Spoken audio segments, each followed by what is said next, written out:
For implementing large language models, one of the most commonly used methodologies is RAG.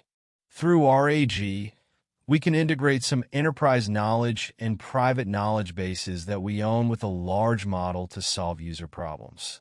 Here's an overview of the RAG process. The core of RAG is the knowledge base. First, we need a set of texts which make up our knowledge base. In this knowledge base, we have a large volume of these kinds of texts. Next, we need to store this text in a type of database. Here, we choose a vector database because later we will need to perform some retrievals on the vector database, meaning once we get a text, we want to find other similar texts from this database. To improve retrieval efficiency, we use a new database system called a vector database.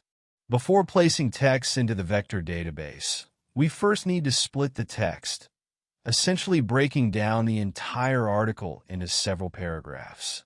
For instance, 3 sections may form one paragraph, and others might form separate paragraphs. There are various methods to determine the exact way to split paragraphs, but we won't go into those details here. Through this series of operations, we obtain chunks or paragraphs of text. Then we store each paragraph in a vector database.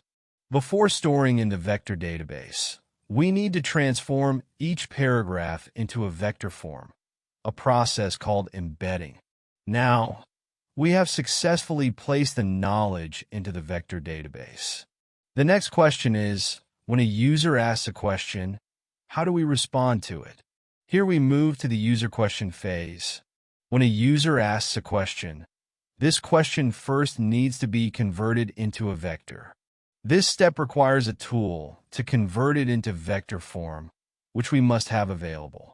Once we have this vector, we proceed to search in the vector database for paragraphs that might contain answers to the question.